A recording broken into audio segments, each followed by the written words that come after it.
Welcome to Digital Marketing Intelligence Ask the Experts, a live bi-weekly show to help you know what to do and what's new in digital marketing for 2021 and beyond. Ask questions, suggest topics, and grow faster with actionable insights and proven strategies from the world's leading experts.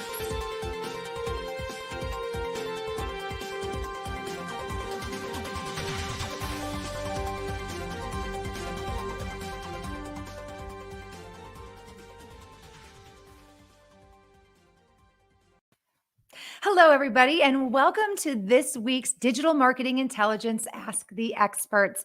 I'm Marissa Morgan, your show host today, and I'm also the Business Development Manager at Engage. On behalf of myself and the entire team at Engage, I'm happy to welcome you to today's show. Okay, today's topic is how to stand out from the crowd and become a truly elite marketer in 2021. Our guest today is not only a best-selling author, she's a very sought-after speaker who has spoken on more networks and more channels than there probably is in the alphabet, okay? And so you're going to want to stick around for her amazing tips and insights on how to stand out in this really crazy and fast-moving digital world that we're now living in. And don't forget to stick around for our Engage Digital Marketing News of the Week. I'll be sharing a few tips today on the topic of LinkedIn business profiles. And I want you to stick around for that because we'll be sharing these tips after our guest over a 5-part series. So we'll start that series with today's show and we'll keep that going over the next 5 shows.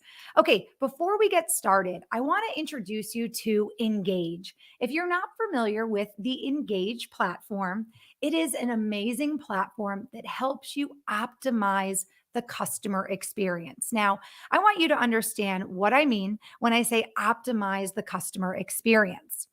At Engage, we believe that you can optimize the customer experience 2 ways. The first is to provide convenience for your customers by engaging with them wherever they are. And today, we all know, especially with the help of mobile devices, that customers are on your website and they are also on social media apps more than ever. So you can use the tools at engage.com to be convenient and interact with your customers where they are. Also, we believe it's important to build trust, and you can do that by personalizing your engagement with customers and also coming up with product recommendations for them that basically show you that you care about their interests and their needs. We believe that is the essence of trust. Now, you can use the tools at engage.com to also help with building trust with your customers. It's all about providing convenience and building trust. When you do those 2 things using our tools, you're going to optimize the customer experience and you're going to stand out among your competitors. You can sign up with Engage completely for free, and I'll go ahead and put that information up on the screen so you can screenshot it.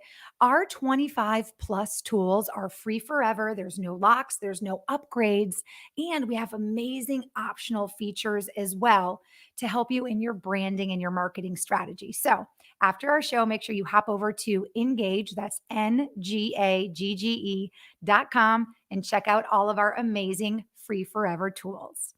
Okay, without further ado, it is time for me to introduce our guest expert from New York originally, but joining us today from New Jersey. Her name is Lisa Lieberman Wang. Now, if you don't know Lisa, you need to. Lisa is a business and life strategist helping to create multiple 6- and 7-figure business incomes, and she supports professionals and million-dollar organizations and really help them level up their business game. Lisa is a #1 best-selling author of Brand You, Become the Expert, and Fine to Fab. She is a licensed master NLP practitioner and trainer and a leading expert in neuroscience and human psychology. This should be interesting. She personally, I like this, has done over $60 million in sales, and she has helped lead organizations to over $100 million in sales. Now, when I said that she was featured on so many networks, I'm just going to name a few, but have you heard of ABC, CBS, NBC, Fox? How about the CW? I was a Dawson's Creek fan, Lisa, so I know all about the CW. She's also a featured TEDx talk regular. So today she's here to help us understand how we can stand out from the crowd and truly become an elite marketer in 2021. So I'm joining you live this afternoon from Minnesota. Lisa's in New Jersey. We are a global show, as most of you know. So leave us a note in the comments. Let us know where you're joining us from. We would love to welcome you. And as we jump right into our talk together with Lisa, if you have any questions about marketing, strategy, branding yourself, today is the time. She is all yours. Leave those questions in the comment section. Okay, Lisa, without further ado, welcome to Digital Marketing Intelligence, Ask the Experts. Thank you so much for joining us today. Well, thank you for inviting me. I'm excited about our talk and what we'll be able to deliver to the listeners. I'm really excited that you're here because, I mean, your reputation supersedes you. When I visited your LinkedIn page before our first initial Zoom, I was like, this is a chick I could get down with. Like, you've done a lot. You have a very unique background. And I think you have a lot of tips and insights to offer our listeners today. So let's just dive in quickly to a little bit more about your unique background. So you have this unique psychology background mixed with a business background. How do you think that has helped you to stand out and become so successful today in helping your clients? Well, like anything else, you can't influence people until you know what influences them. And one of the great things about business is that we deal with people. And most of the time, when people are speaking to other people, they speak in a language that they personally want to hear and they relate to, but they forget that they need to be speaking to different people that maybe come from different locations, different countries, whatever you want to call it, but we don't all speak the same language. When you understand psychology, neurolinguistic programming, neuroassociative programming, different kinds of ways of communicating, what we realize is that there really are, if you want to say, like 4 primary languages that we speak. I like to say they're countries. And when we learn how to speak to each one of these countries, we actually can be a world traveler and be even more successful. I like that. Now, speaking of people from everywhere and different places, I do want to take a moment and say hello to some of the viewers who are tuning in and they're jumping right in to our interactive talk. Matthew is joining us from Montclair, New Jersey. Welcome, Matthew. And let's see, a LinkedIn user who is anonymous for the time being says they are all ears from Indy. Now, is that India or Indiana? Let us know.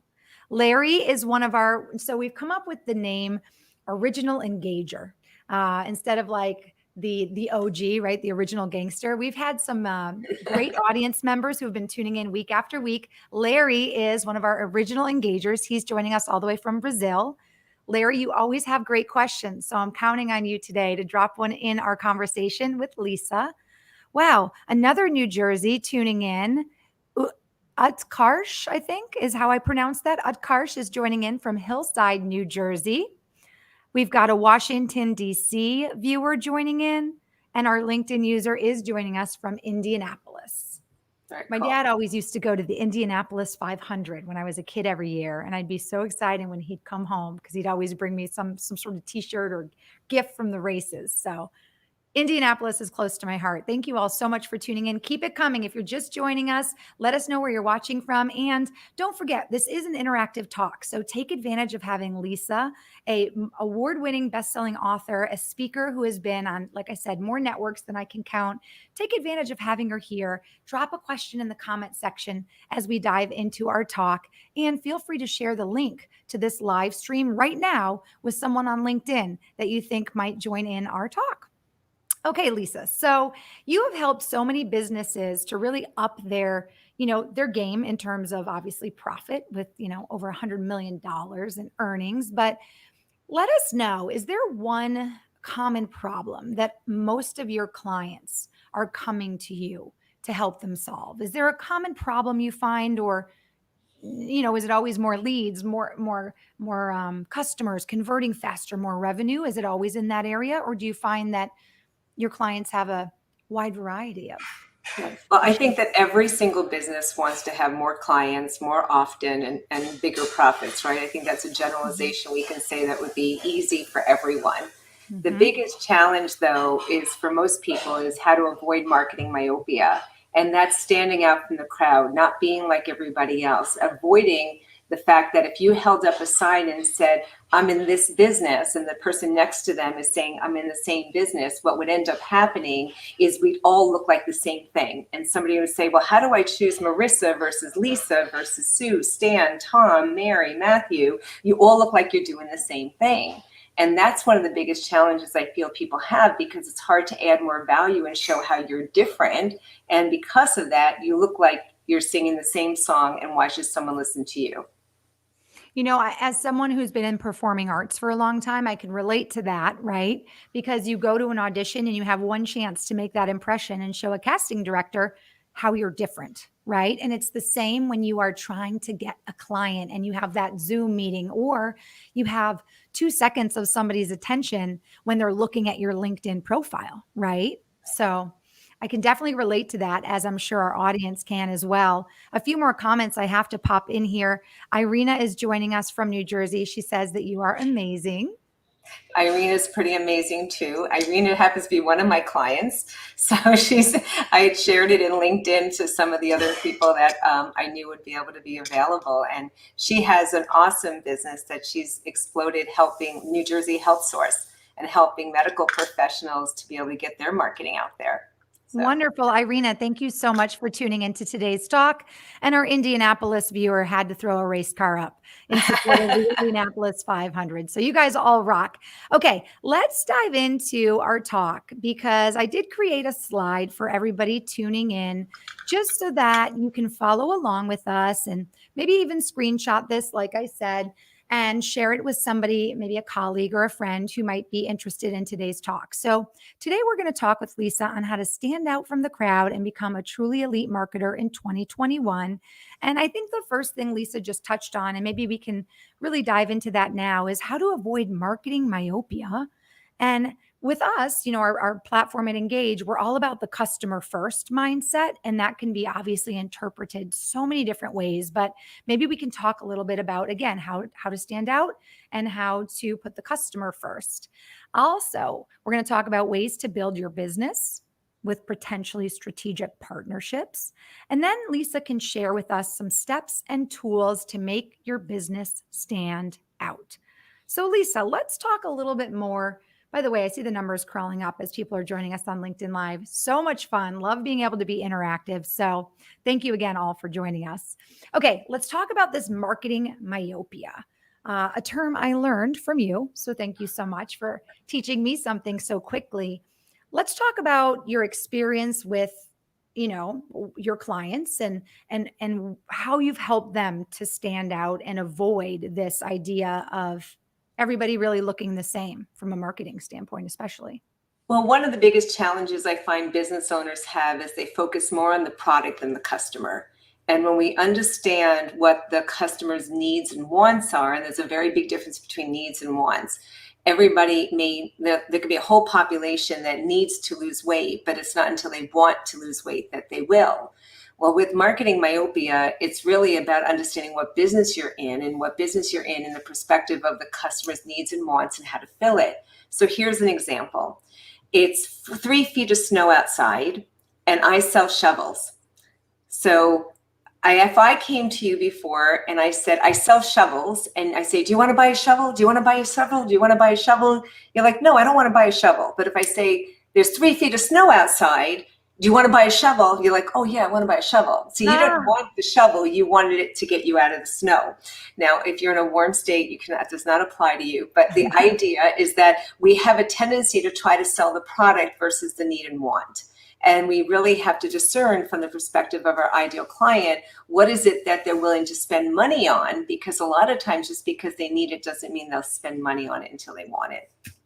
Wow. So focusing on the need and the want of the customer and not your need and want at the time, which is obviously to sell more shovels, right? And to push your product, but really get into, and this is probably where your psychology comes into play, really getting into the psychology of what your customers need and want is. Absolutely. Here's what usually happens. We tend to want to sell something, right? Whatever your product or service is, you want to sell it. And the idea is, how many can I get out there? How many more people can I reach? Who else needs this? But if you turn it around and you look at your product and service and say, how would this serve my community? What's the problem that's keeping them up at night? How will this be the answer to everything for them in that area? And then how do I deliver it so they recognize that I am listening to them, I care about them, I want to help them, and it's not just I want to sell this. And when you change the perspective in serving your ideal client versus selling them, everything changes. And start thinking about it when you're marketing, when you're having conversations, when you're putting out materials, when you're doing things on social media. Everything needs to be consistent in the idea of a give, give, give before you ask. So I have this three-part method of give, give, give, ask. So if I'm going to be doing something through social media, I may offer a free webinar. I may do a 5-day challenge. I may end up doing something where I give a free book. I'll do that right now. So here's a free book. If you'd like a book, Brand You, Become the Expert. It's a step-by-step guide for more sales, more clients, more often. You can get my free book. All you need to do is go to brandyoubecomethexpert.com. You get the book for free. I'll cover the cost of the book. You cover the shipping. That's a give. So now there's a give, give, give in there. And I asked you to cover the shipping, which, by the way, is less than what it costs me to send it to you. But I'm not worried about it because it's a give, give, give, ask model. It can be anything you're doing where you give somebody something and you're not sitting there holding up this big, bill over there that scares them. And it says, okay, I care about you. I want you to get something and I want to serve you. And when you do that, people are more open to open their heart as well to want to even work with you. That's a really good point, because one of the things we talk about a lot from the perspective of the tools on our platform, Engage, is how to build trust with your customers. And when you give and you give and you give, like you said, 3 times perhaps before you ask or you take, you are building the relationship. You are insinuating that you obviously believe in their needs and you care about their needs. And you're also investing the time, right? You're investing the time to go and ship the book, so it's a basic human nature need that we have, is to trust somebody before we're going to open up our checkbook or hand over money, especially now through the internet, where it's easy nowadays for people to also take advantage of people on the internet, I think, and through mobile apps. Absolutely. Well, we've always heard you need to know, like, and trust. And anything that can build that relationship of knowing you, liking you, and trusting you will help build enough of a relationship that people will want to do business with you. And that is absolutely a goal. Now, I know we're going to share information at the end of our talk, but I would like to put up the link for that book since we just used that as a great example. So tell me the website again, and I'm going to go ahead and pop it up on the screen for everybody to screenshot. Very simple. It's Brand You, the words Brand You, Become the Expert.com. Okay, and you can go there and you can get the step-by-step guide to building your personal unique brand and avoiding that marketing myopia, so you can just go out there and help more people and succeed in a higher level. Awesome. I've got that on the screen for you. Go ahead and screenshot that. So after today's talk, you can go ahead and take advantage of Lisa's opportunity to give to you. I see the number creeping up on LinkedIn Live. If you're just joining us, welcome to Digital Marketing Intelligence, Ask the Experts. I'm your host, Marissa Morgan, and today we have Lisa Lieberman Wang joining us from New Jersey. And I'm in Minnesota broadcasting live. If you are just joining us for the first time, we would love to welcome you in to today's talk. So leave us a note in the comment section, your name and where you're watching from.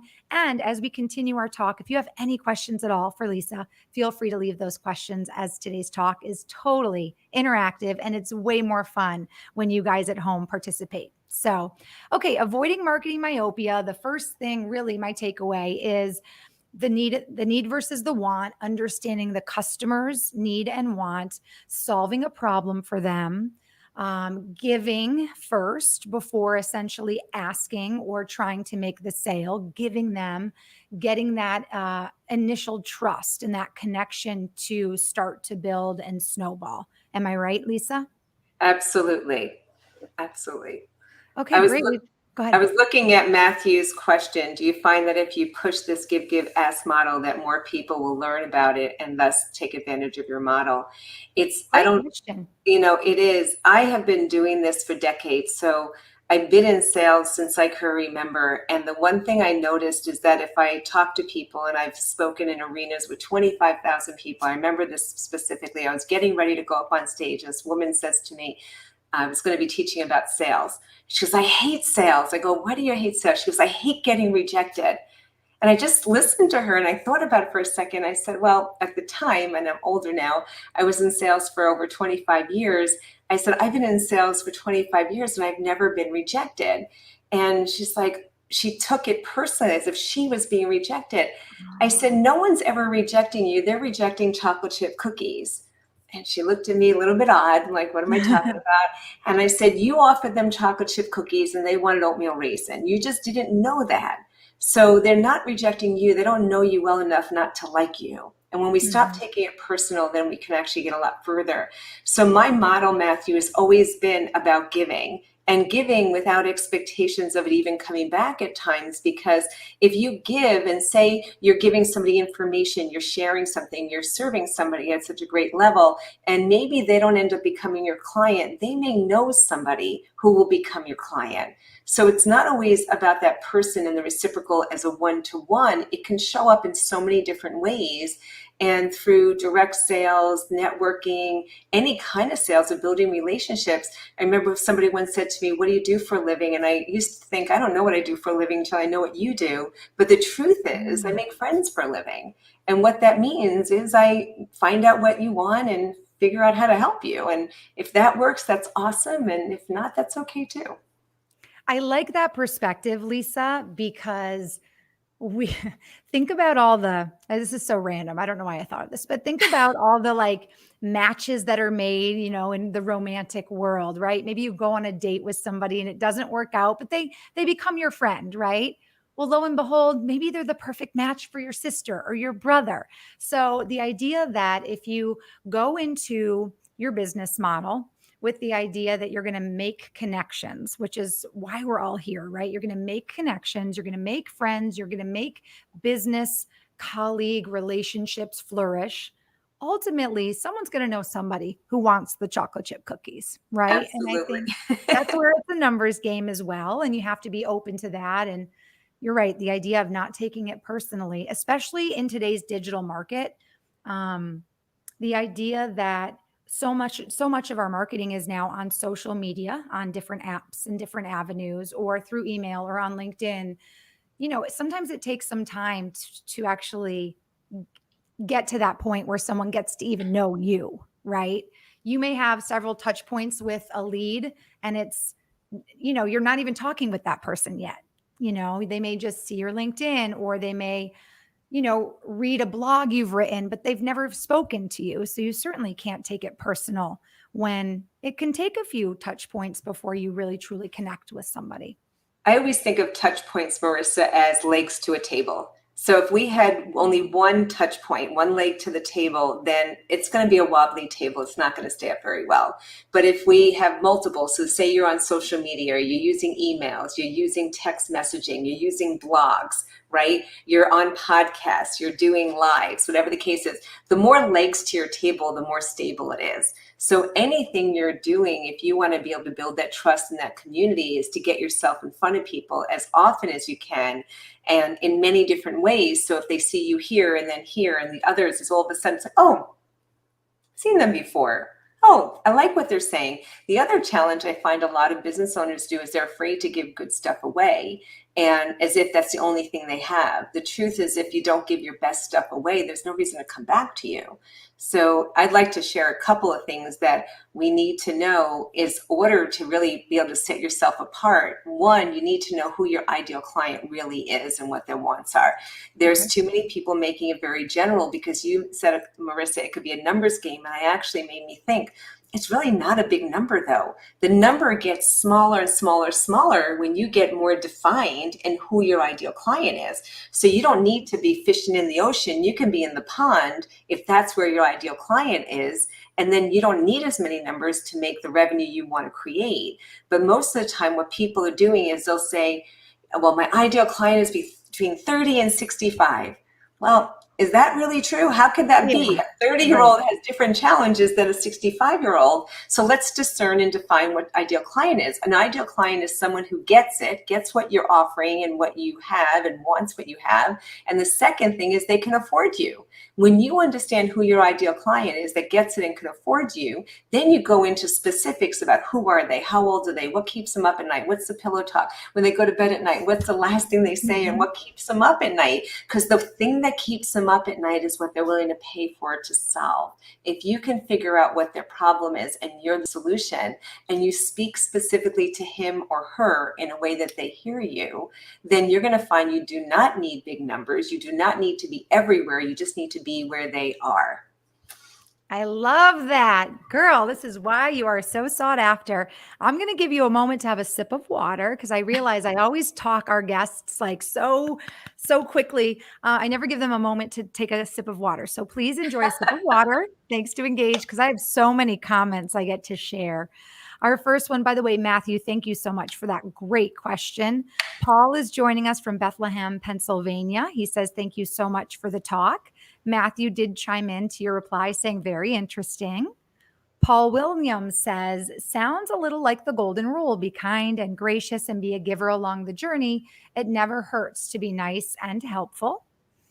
Irina did have a question. I'll get to that in just a moment. And then Matthew chimed in. I love this. Ha ha ha. A one-legged chair isn't very trustworthy nor very stable. You'd end up with a tush that hurt if you tried that. So Irina's question for you is, what is the average amount of touch points needed to get a yes? You know, it's a great question, but the answer is depends. It really does. It depends on the industry, the size of the sale. You know, if you're looking at selling something that's a book, that's you pay the shipping and handling for a couple of dollars, you're looking to sell a bottle of water, you don't need 100 touch points. It's an immediate gratification. They can get something quickly. When you're looking to sell something when you're trying to sell a laptop, that's going to be a different, right? Absolutely. A laptop will require a little bit more. Maybe they need to research it. They need to see reviews. They need to hear from other people, because here's what ends up happening is based on the product or service you're selling, it also becomes a psychology of the buyer. You know, is the buyer the person that is going to has to go through the due diligence of reading everything online and comparing everything? Is the person somebody who they just know they want it and they're just going to make that decision? Is it somebody who needs to keep seeing you before they feel that they can work with you? So the answer is really still depends. But I think if, and please correct me if I'm wrong, and I want to remember her name, Irina, if you've done your due diligence, right, to know exactly who your target customer is, and you have, in essence, you know, kind of taken your fishing pole to the lake because you know it's a freshwater fish you want to catch, right? Versus, you know, fishing in the ocean. If you know exactly who your customer is and you've built your branding and your messaging to really talk to that customer, as we're learning from Lisa, then you could probably knock off a few of those touch points and get the sale done sooner because you've really eliminated a bunch of extra wasted energy, right? Well, of course, and overcome their objections before they even have them. You know, if you have a product or service where because you picked up the computer, Marissa, use a laptop, you have a laptop and somebody says, well, why should I buy this laptop from Apple versus Dell? And you give them the reasons why and what outweighs it, you're overcoming their objection. Maybe it's an objection on price. Well, show enough value that makes the price not even a question mark. Or if you're looking to discern, you know, something and you know who you're selling to, hit enough of those bullets that's going to, you know, not just hit their head, but hit their heart, because people buy for emotional reasons and they justify on logic. So if you're just working to the head, you're missing the part that's going to make them say yes. So you have to hit both. I want to say hello to Achochi. Lisa, he's also one of our original engagers. He's been tuning in to every show each week, and he's learning so much. He's in that marketing program right now. Achochi. Thanks for joining us today. And as I anticipated, let's see the question that Larry came up with for you. So, Larry, who's watching from Brazil, says, Lisa, we live in strange times, which change very quickly, obviously caused by the pandemic, political polarizations, and behavioral and business changes. Today, more than knowing the client's needs, we need to understand their pain, right? Which is what Lisa said, and play their role. So we not only seem trustworthy, I like this, but we actually are.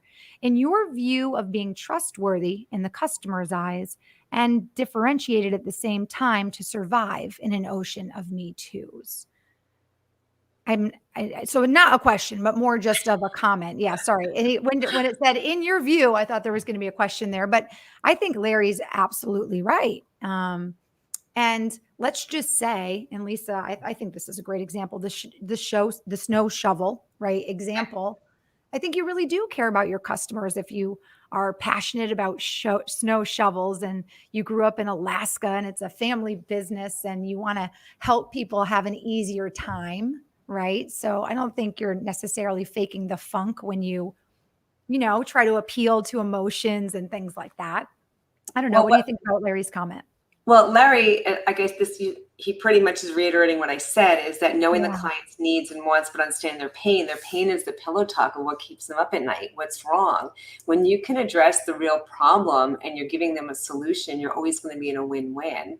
It's those people that are trying to sell something that they're not ready to buy, and you also need to know where they are in the journey. Are they still in the investigations journey? Are they in the I'm ready to do this, I've had enough with this? Or are they the dog that lays on the nail on the porch and it's like groaning, like the owner? Somebody says to the owner, why is the dog groaning? It's like he's laying on a nail. It's like, well, why doesn't he get up? And he goes, well, he's comfortable. Well, it's like, are they comfortable where they are, or is it ready to actually go do something about it? So knowing where that client is in their journey is a big piece.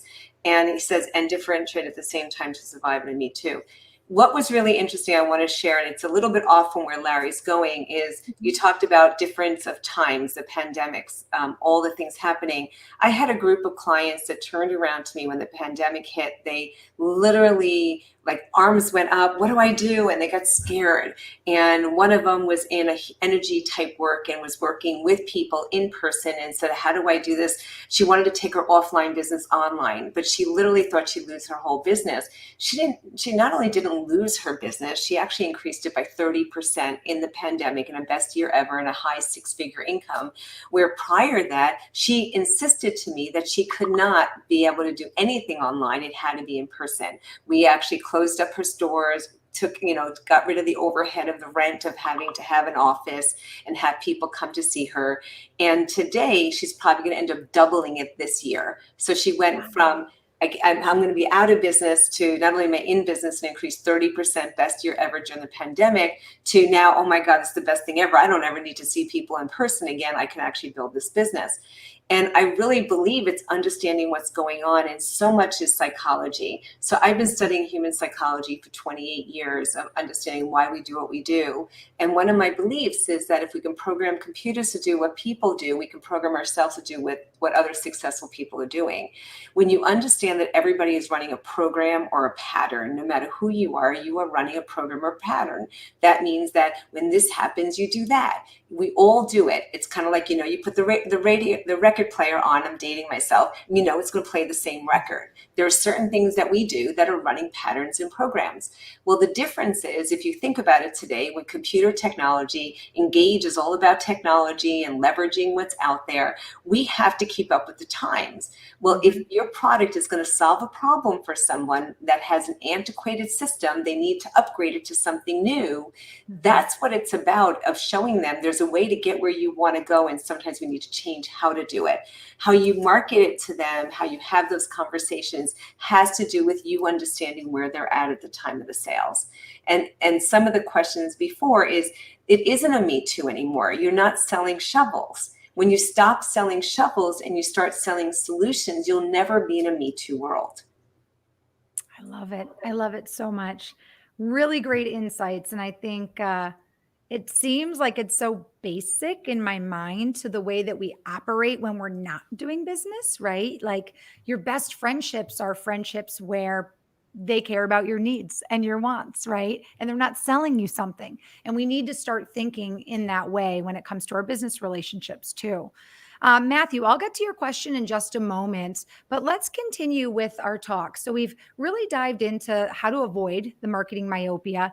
Let's talk a little bit about strategic partnerships, because you mentioned that it's a great way to build business in today's market. So what are your thoughts on strategic partnerships, Lisa? That is my favorite way of building business. We build businesses in the multiple 6 and 7 figures just through strategic partnerships, which includes affiliate marketing, joint ventures, partnerships in different ways, where it could be just for the product, for that one product or event, or it can be a long-term life relationship.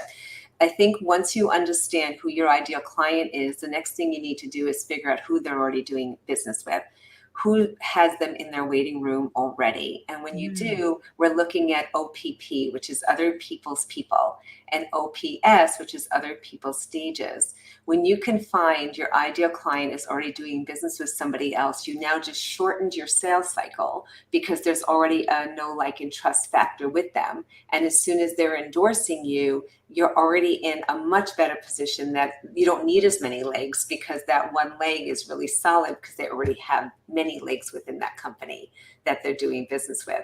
So when you can find that, that's a big thing for me, is finding people that are already doing business with our ideal client, and find ways to build relationships where you can both add value. It can be cross promoting, it can be unilateral, it can be financial gains, it can just be referrals.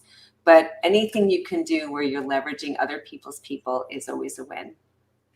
Your tip just then about leveraging other people's people made me think of a tip that someone taught me about LinkedIn that I didn't realize. And I went ahead in the settings and made the adjustment. And I think for those of you tuning in right now, maybe it's a tip you want to take advantage of. In the LinkedIn settings, I had it where if someone went to my profile, there would be a list that said, oh, people who looked at Marissa Morgan also looked at all these other people. Well, when I was in the market for a hosting job, right, and I was looking for my next step in work during the pandemic, I learned that, you don't really want that, because if someone's looking at my profile because of my speaking background, right? Maybe someone's looking at your profile, Lisa, because of your speaking or your marketing strategy. You don't necessarily want them to then have the list of your potential immediate candidate competitors right there. Like, oh, Marissa's a great speaker, but oh, people who looked at her profile also looked at this girl, Sarah, who's also a good speaker. So I think that that's a great tip. There's a setting that can change your LinkedIn visibility so that people are not seeing other people that, someone looking at you has also looked at. And I think when it comes, and that's something someone can use to their advantage, right? If you want to look at a competitor's LinkedIn page, you might be able to see who's been peeping on their page and get some great leads from that as well. Because like you said, you're going to know they're already in the process. They're already looking for somebody like you, or a product like yours, or a service like yours. Fun tip, isn't that, Lisa? But I love reverse engineering. That's awesome. Yeah. We're getting tons of thumbs up. Everybody's joining us on LinkedIn Live. Thank you all so much. I just want to let you know we are not here all day. We got another 15 minutes or so with Lisa, and then I have to bid her adieu. So if you have a question, please feel free to drop it in the comment section. Matthew, we'll get to your question now before we get into some specific tools and some steps to help you with marketing. Matthew's curious if you would attribute your growth in sales to a good marketing strategy or a good product. Now, knowing Lisa, by the way, for the short time, I'm going to say it's a combination of both, by the way, Matthew, if we're specifically talking about her, because her marketing strategy is just amazing. It's consistent. She is everywhere. So like when we talked about how many times you see somebody, Lisa's branding is consistent, but her product, as we're learning here today, which is herself, her service, her knowledge, her unique background, is also solid. So I'm just going to put my 2 cents in and say, I feel like it has to be a mix of both. What do you think, Lisa?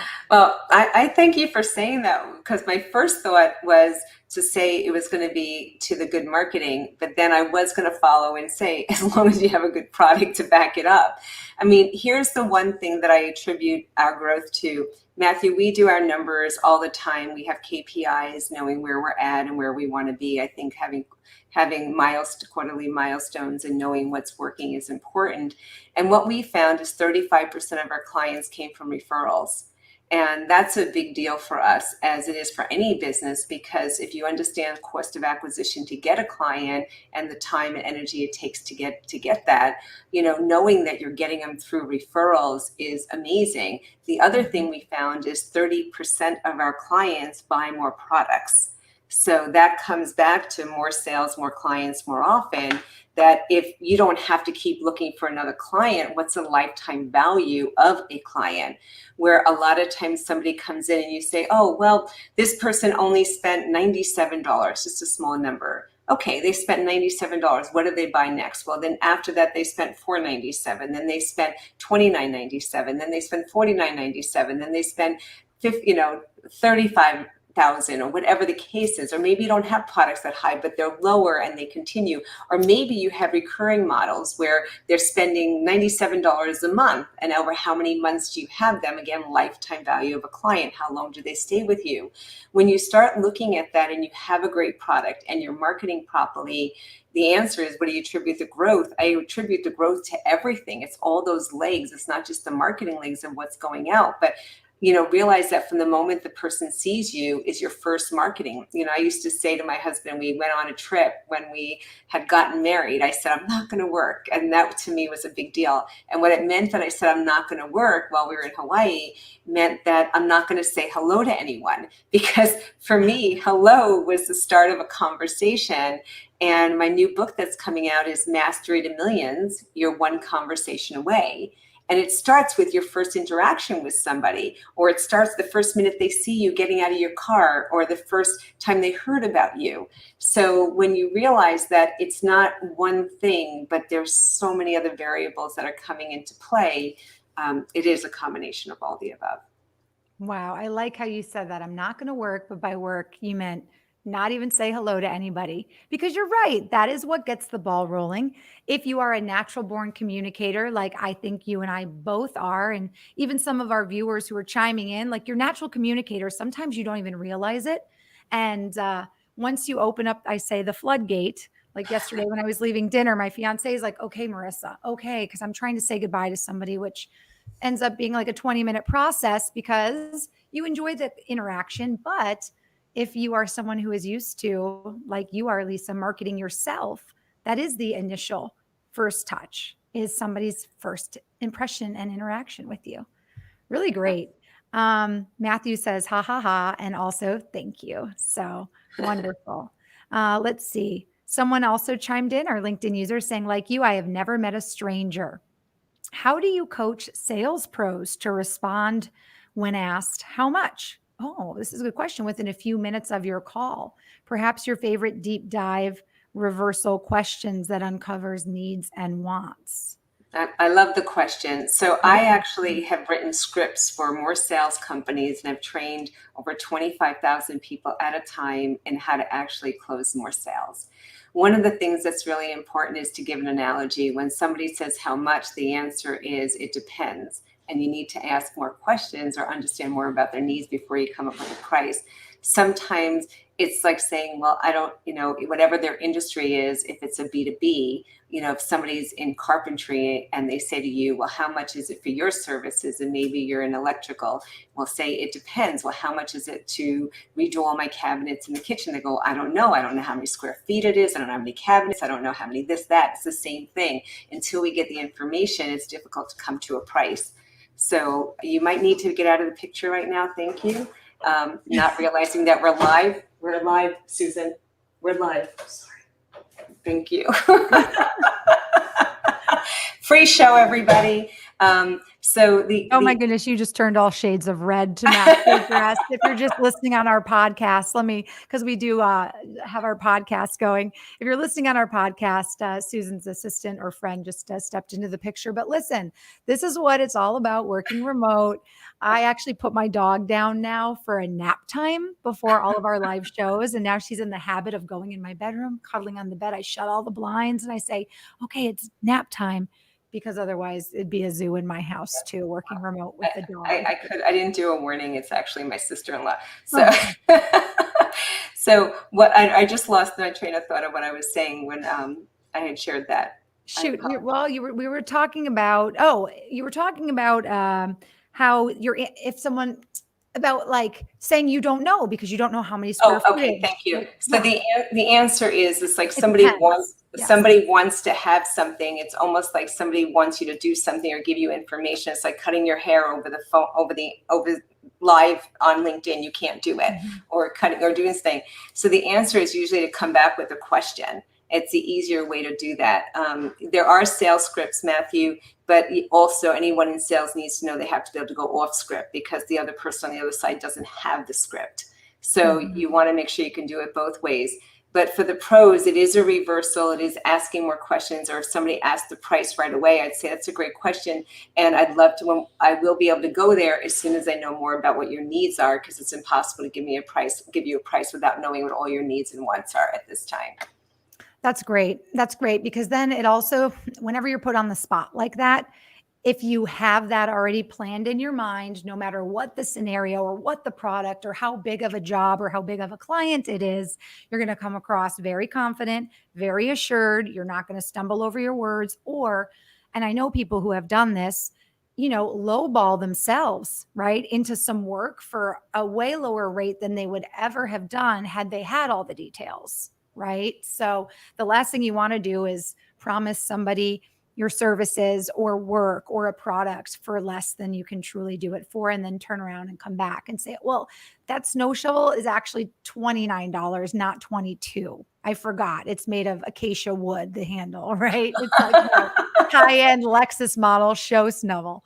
Well, you know what? And the deal is if somebody's asking you a price early on, it's like, I'd love to give you a price. I just don't know what your needs are yet. So if I did, it would be doing you a disservice as well as myself. I mean, I really, truly believe that, because here's what happens is if you give a price too early in the game without understanding what their needs and wants are, you're shooting yourself in the foot and them, because they don't see the real value in what you have to offer until you understand what their problem is. Perfect. Love it. Everyone is loving this talk. Matthew says, thank you so much. Sales scripts. Absolutely. And our LinkedIn user, I think from Indianapolis, says, thank you, Lisa. Question with a question, which is great because, again, confidence is key. Okay, you guys, we're going to have to wrap up this talk shortly. So let's dive into, and you've shared so many already, but it was on our original kind of outline. So how about specific steps and tools that you can offer? And even if it's just an example of one or two that you can think of, Lisa, to help people stand out from the crowd. To help people stand out. Well, the first is to find out what people are looking for and get yourself in front of them. So when I say that is, if your ideal client is showing up in specific rooms or events, go there, be there, show up there, find out what their problem is, be the solution, whether it's sponsoring an event or getting to speak at the event or to give something to the event, in those ways that you can stand out. And I think a lot of people don't understand the lifetime value of a client. So they don't know what they can spend in their marketing, and that actually hurts them because they're afraid to invest where they need to. The other thing is to avoid going where people aren't spending money. So, because if you're going to everything that's free and networking and thinking you're going to find the place or people, if you give too much, and there's really a delicate balance of you keep giving, if you train them that everything is free, then what happens is when you eventually try to charge a fee, then all of a sudden you just condition them that I should always get it for free. Why should I ever pay for something? Now, I know Engage gives some free tools that are really great, but you can also get other services that are even better. So knowing that you have those options are important, but there are some people that just offer free forever and never ask. And when you don't ask, you're missing the opportunities to actually grow a business that can be sustainable. So those are two quick thoughts right now. No, that's great. And the idea of the model, give. And then, you gotta give me a little bit over here. Engage. Our 25 plus tools are amazing. If you're just joining us, I'll put the link up again. So at the end of the show, you can check out the platform. But one of the examples I think of right away as it ties to our platform is we give our subscribers the opportunity to have great live chat boxes on their websites, right? Now, if you have a live chat box and you have some agents working for you, or maybe you're a small startup, you have your website, you're manning your live chat box on the website, answering questions for customers, et cetera. Well, maybe you only do that from 9 a.m. to 5 p.m. Great. Use our free chat box, get that installed on your website. You can answer your customers, you can engage with them where they are, right? And let's just say 5 p.m. comes, it's time for you to go have family time, have a life, the work life balance. We have optional services like you can hire one of our agents for less than $1 a day to actually man your chat box for you during non-business hours, right? We couldn't do that for you for free, but we'll give you the chat box, right? So you That's also awesome. have to, isn't that cool? That So is. just you hearing how the way that you said, you can give and you can, um, especially be helpful to customers and help them understand or help to understand their pain points. You also, have to have your business model ready so that you're not conditioning them to always be taking and getting, all of your Absolutely. resources for free. Mhm. Um, let's see. I want to go ahead and just share a last question from Den. And I think, Den, this might be a very broad question, but maybe Lisa might have a tip that she can share with you. And Den is asking how that he can do marketing with little to no money, and then also how he can differentiate himself. Okay. Very Well, broad because, yeah. I don't know what business Den is in. So Den, Mhm. what businesses are you in would definitely help me be more specific to your question. Great. As far as answers, there is an expression, it takes money to make money, but the truth is you can market with social media with no money. And as long as you know how to get where your ideal client is. I think the mistake most people are making is one, they do not have their sensational soundbite down. I talk about this in the book. And a sensational soundbite is more of a pitch framework of saying what you do, for whom you do it, what problem you're solving, the advantage of working with you, and the benefit of working with you in one easy sentence. Like saying, typically I work with entrepreneurs that are frustrated and overwhelmed, thinking they have to be further along in their business. I help guide them to take back control through Mastery to Millions. You're one conversation away to create a multiple 6 and 7 figure business so they can do what they love doing. Like that's a sensational soundbite.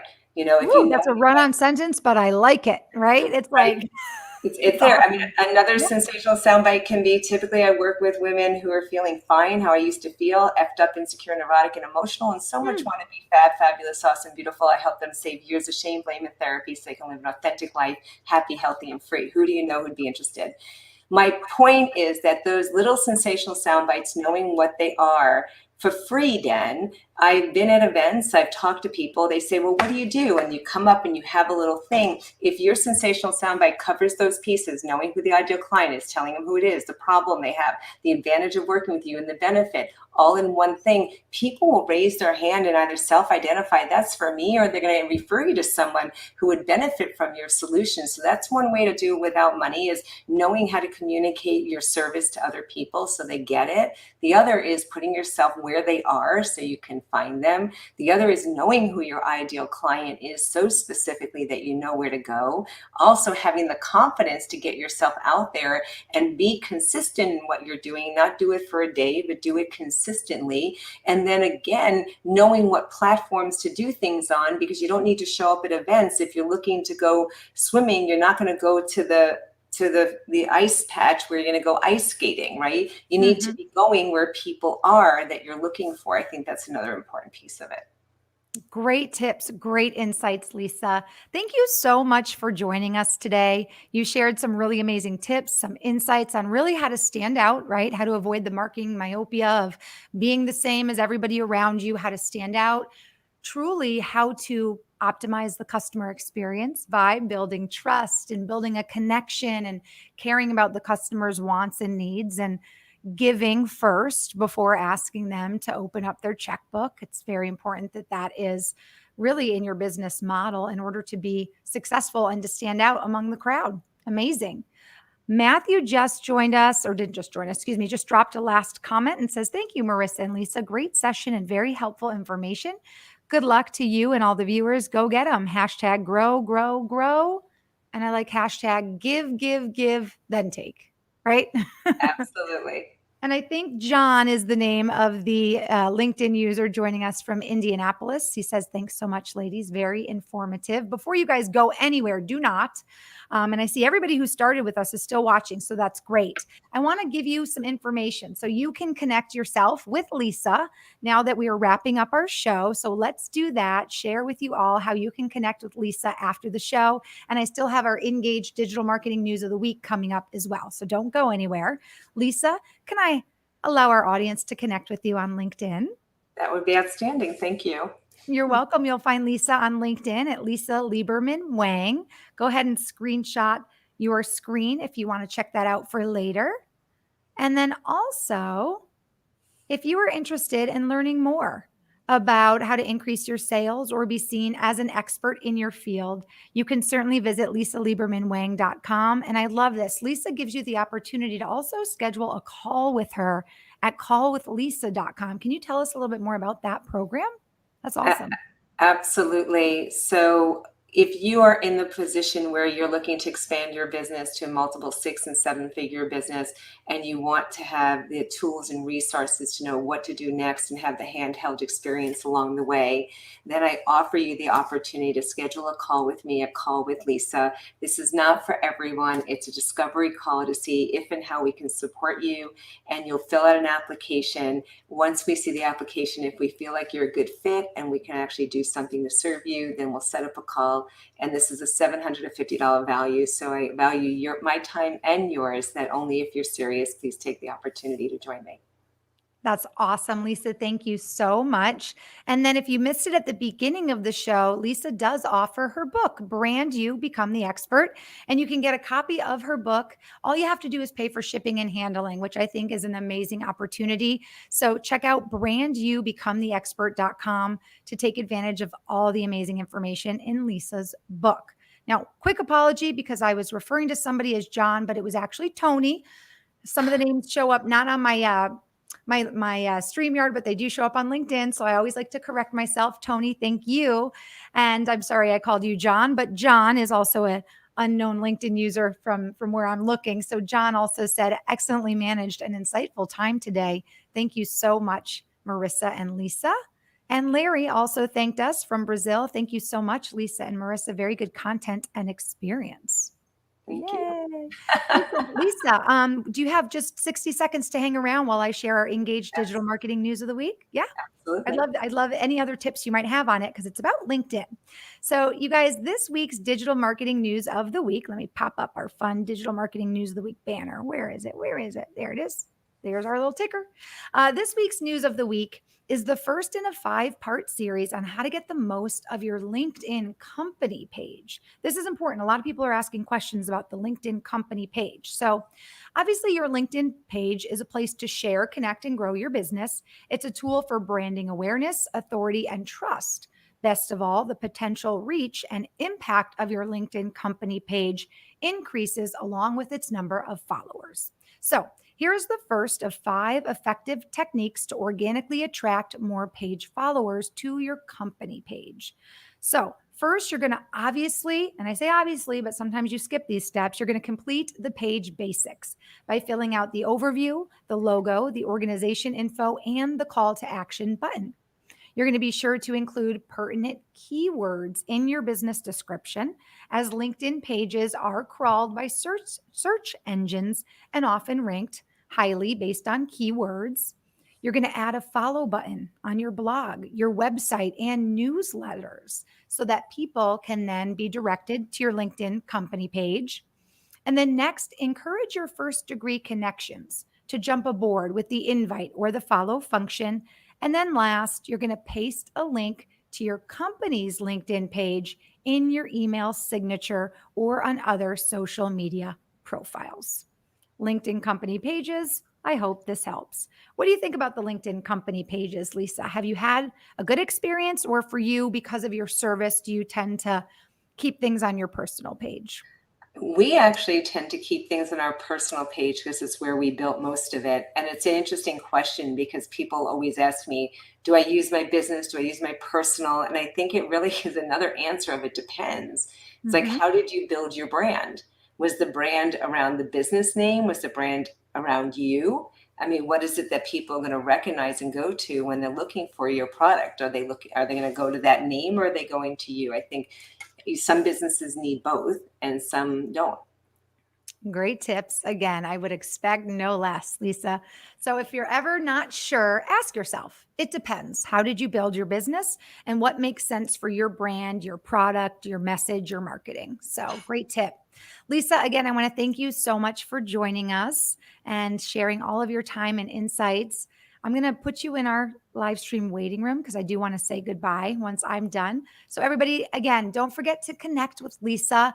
And if maybe you know somebody that might benefit from Lisa's coaching and all of her, her book, her opportunity for a phone call, consider sharing her information with your colleagues and friends as well. Because I know that, as we learned, it's all about who you know. It's all about building connections and building those relationships. And I know Lisa would agree 100%. Absolutely. Thanks again, Lisa. I'll talk to you in just a moment. You guys, wasn't Lisa amazing? So many incredible tips, incredible expert knowledge. We were so lucky to have her here today as our guest expert on digital marketing intelligence. Ask the experts. If you're just tuning in and you missed the show, or you have colleagues that would benefit from all of Lisa's insights, don't be afraid to share our link so that other people can benefit from all the great information we shared today.